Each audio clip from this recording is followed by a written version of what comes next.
You are watching PowerNation. Today on Detroit Muscle, pull it, we dash to the finish line on our 1956 Chevy 210 gasser Project Shell Shock. We've got some bright ideas for replacing some of the old parts with new upgrades that keep the heart and soul of this ride intact. They say it's the last 20% that takes 80% of your time, but those fine details are the things going to make this build stand tall as we keep grinding away at this piece of Detroit muscle.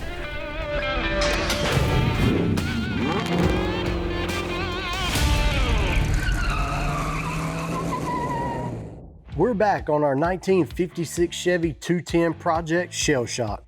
When we got this car, it was in pretty good shape for a nearly 70-year-old ride. The only real issues were some rust in the floor pans, which we fixed, and we also dropped it down on a new chassis. Now, we've got it in primer and put back together, ready for the next steps. All right, next thing we need to tackle is the front brakes on our gasser. So let's go ahead and get started. Get the wheel off first.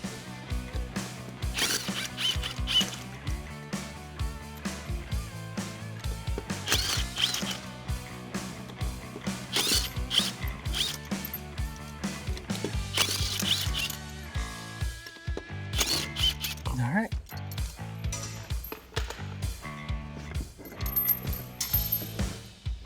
All right, next step, our friends over at Checkered Racing went ahead and put our spindles on that we got from Wilwood. So we got our chassis from them. So we have to remove the spindle because the rotor and hat mount to the back side of the spindle for this application. So we'll pull the center cap off first to remove the spindle. Next is my cotter pin to get my castellated nut off. Be careful because your bearing will want to come out of the front of your spindle. I'm just gonna lay it up here for now. All right, next up we got our spindle off. We got my front bearing out as well. We got to put our center hat on first.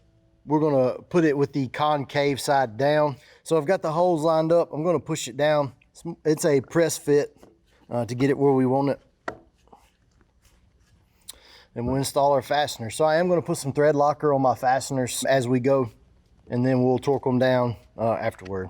You know, while working on any brake job, it's recommended that thread locker be applied to all your nuts, bolts, and fasteners. For our application, the backing out or loosening of fasteners is highly more anticipated than normal driving, as we're going to be ripping this thing up and down the track at high speeds. So we want that extra assurance on every nut and fastener that we have.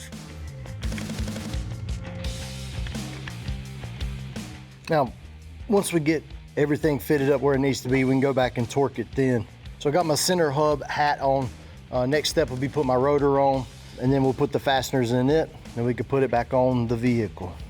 Once again, align the holes where they need to be, and we'll apply the fasteners there as well with some thread locker. Starting everything by hand. Some people start it by an impact or ratchet. I just like to know that my threads are even and straight, so I'm not cross-threading anything. I don't even have that option, running them in finger tight. Same thing as before, I'm gonna snug them up in a star pattern. Our calipers did come with 30 thousandths spacers that we can use, so I wanna make sure everything's gonna align before we final torque everything in case we have to do some adjustments.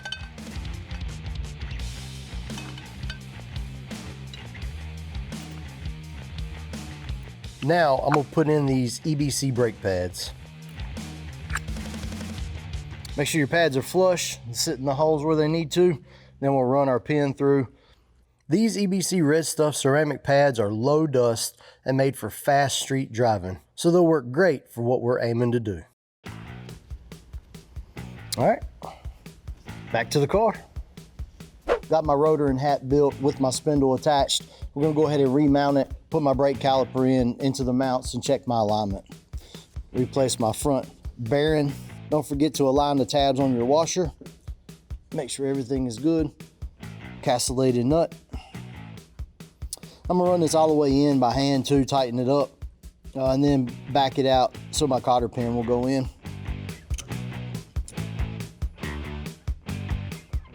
I like to bend my ears flat as I could get them with my cotter pin and push them around the nut.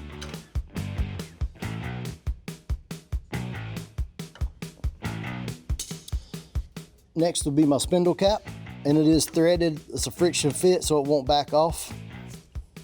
Give her a spin. No slack or slop in it. Everything feels good. Next step's my caliper. So we've already put our pads in our caliper, so it should go right over our rotor and mount in the correct location. These are 9/16 fasteners, so I'm gonna run them up snug. It does come with shims, like I said earlier, for the caliper if need be, but I think we're in pretty good shape. You wanna spin the rotor, make sure nothing is rubbing, so everything is good.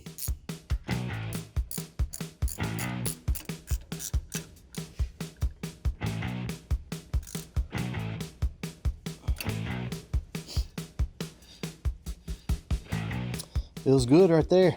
Next step, reinstall the wheel.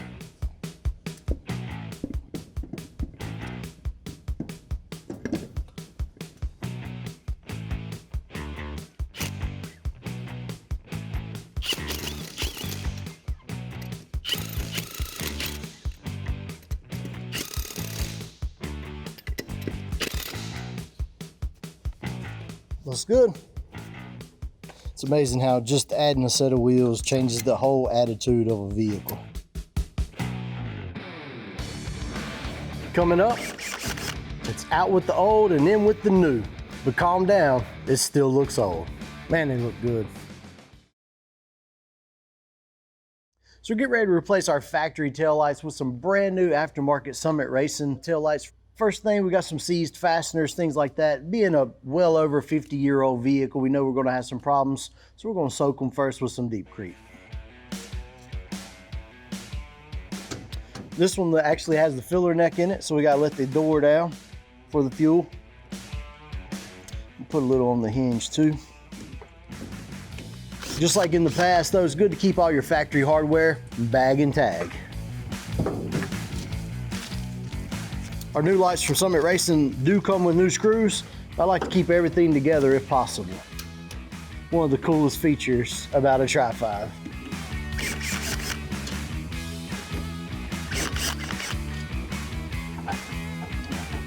Awkward place right here.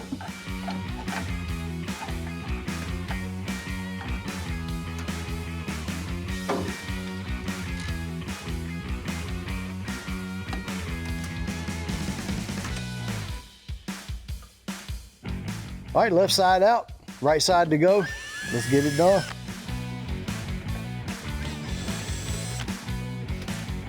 Everything in my bag.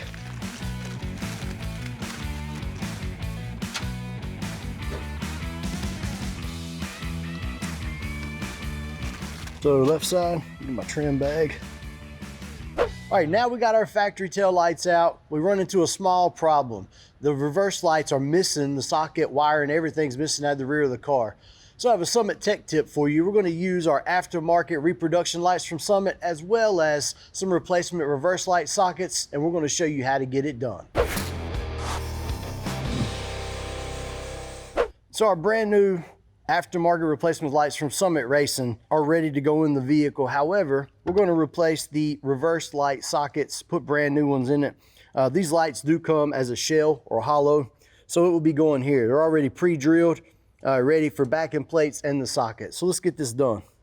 All right, so as you see, we got our kit laid out. First step, we're going to run our wire through our rubber grommet. That's going to go over our socket. Install my socket. I'm just going to loosely let it hang. Make sure your wires are twisted at the end. Next step will be my spring that goes inside of my socket.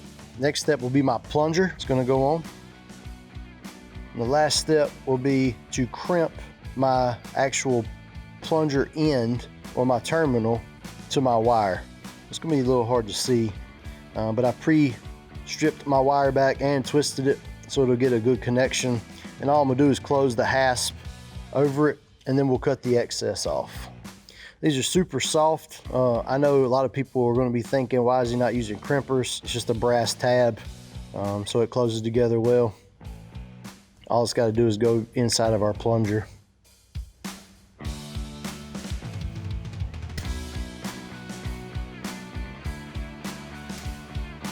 Remember, when you solder, you want to heat the actual wire itself and not melt the solder.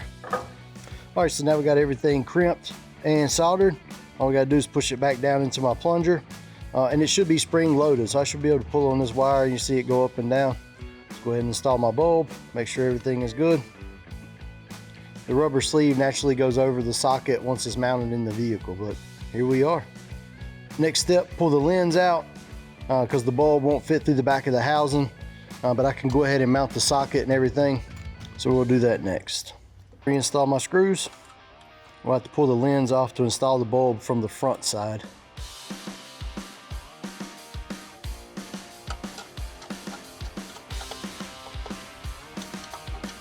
Slide my rubber grommet back over my wire.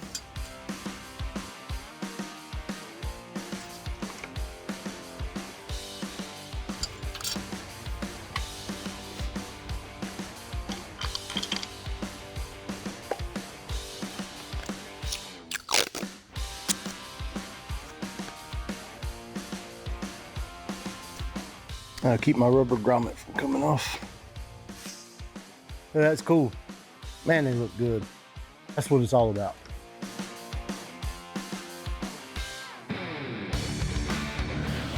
Up next, we excavate 70 years worth of parts to prep for paint. Maybe we'll get lucky and see the factory speaker. All right, so next part of the process, we're gonna refinish our dash in our car. Obviously, we gotta pull out a couple items here. Speedometer cluster, speaker grill. We're gonna pull the lock out of the dash, wiper motor, and the ignition switch. So let's go ahead and get this done. We're gonna two-tone it to match the outside of the car. All right, first thing we're gonna do, remove the column drop cover. Should just be spring loaded, just pull it. It'll expose our Phillips head screws here at the bottom of our bezel. Next, 2 screws to the top of the bezel here.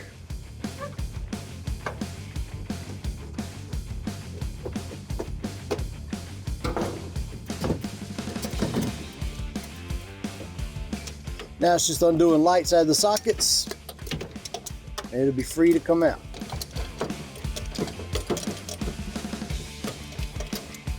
So with the headlight switch, especially if it's the factory switch, to remove the shaft and the actual knob itself, there's a release at the top of the switch, okay? So this gives me complete access to it. The light actually has to be in the on position. Should be able to depress the button and pull the shaft right out. Now unlock my bezel, and the whole switch should come out of the assembly.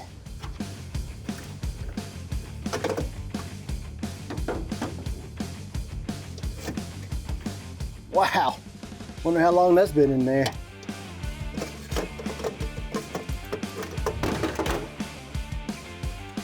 Dang it. I guess I'll go ahead and pull the emergency brake out. We'll work our way across the dash itself. It's not tied to anything anymore as we have a different chassis, so we just need to take it out. You know, we told you that we had a super clean car when we started. This just goes to show how original and preserved this vehicle is. So it has the original clutch head type fasteners that's holding our parking brake. It's holding also our kick panel vents as well. These have not been taken out at all. Pretty amazing stuff. Next up, kick panel vents. I'm just going to remove both sides. Once again, clutch head screws. I am using a flathead screwdriver blade because the clutch head size.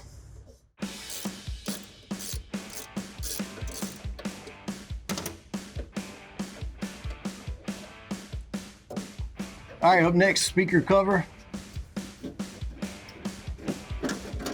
Should be 2 Phillips head screws. Maybe we'll get lucky and see the factory speaker. Don't really know.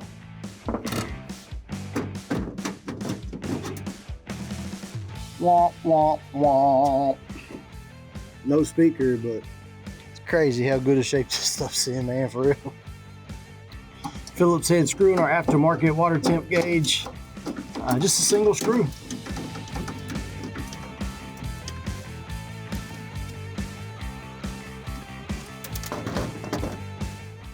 All right, next, heater control bezel. Should be Phillips head screws right here as well.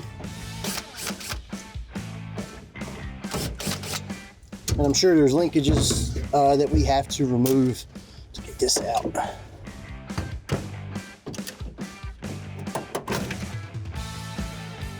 Let's go ahead and get the wiper switch out. Should have a set screw in the top of the knob right here. We gotta loosen it up to loosen this one up. So this does have a specialty set for it. Also, snap ring pliers work good for this. Up next, my ignition switch. I'm gonna do it the same way, hopefully, with the snap ring pliers. Once again, it does take a specialty socket to remove these, but luckily, in our case, it's not too tight.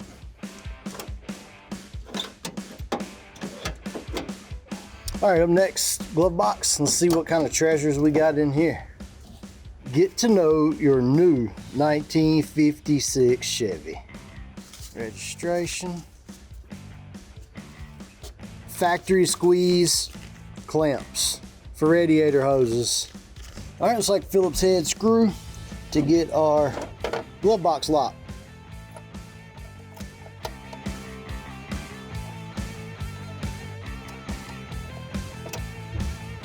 I believe I'm gonna go ahead and pull the door off as well. We're already here.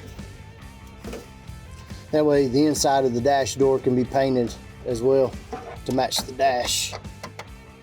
The glove box itself is in pretty good shape, but it seems to be pretty brittle. So I'm gonna try to leave the actual glove box, paper box inside the dash. So that's why I'm trying to just pull the door. Well, there she is. All stripped down, ready for some sanding, a couple coats of paint. It's gonna like a brand new car.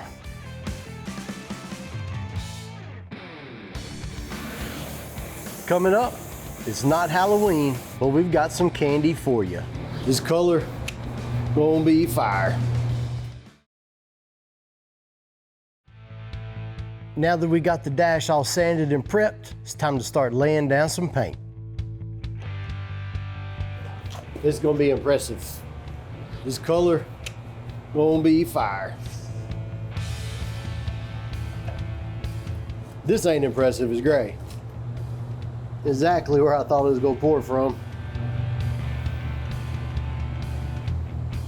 I don't know if this lid will go back on there, bend as it is.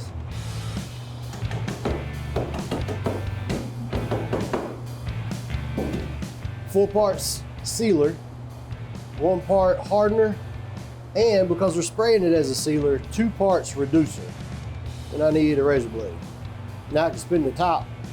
I don't have to worry about it locking. It's like taking the child lock off of your medicine bottle. 1 part activator, 2 parts reducer. Wow, we're on a lot. Make sure you stir it long enough so it incorporates.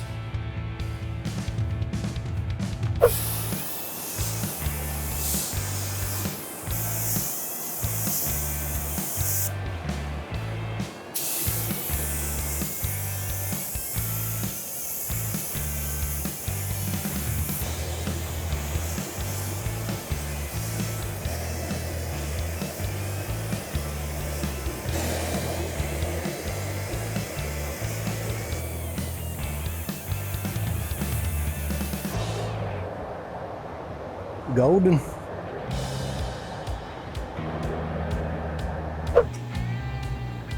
Yeah, boy. Let's get it done.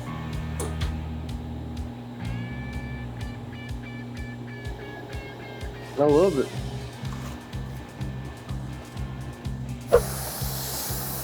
So for the dash application, we use the KBC or a candy base coat instead of a true KK or a candy concentrate. So the difference is a candy base coat mixes and reduces just like a standard base coat for a vehicle, okay?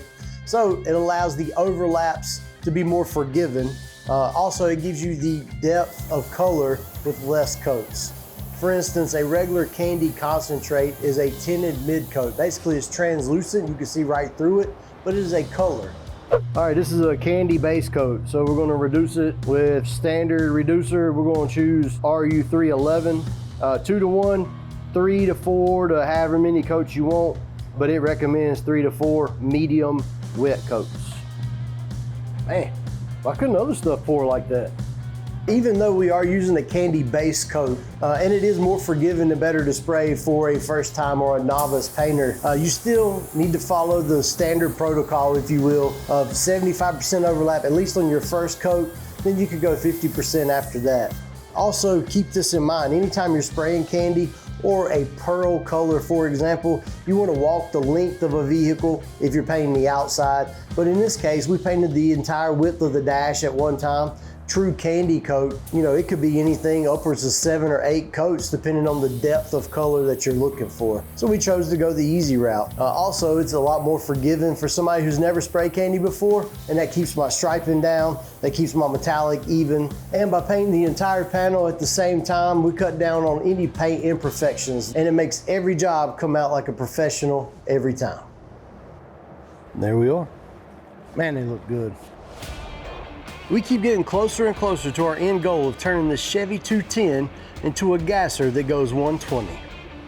We can make it stop, but next on our list, we've got to make it start. We've got a couple friends who know a thing or two about engines who are going to help us with that. There's still a lot left to do, but once this project's said and done, the last thing you'll see off the starting line will be the words Detroit Muscle, leaving you in the dust.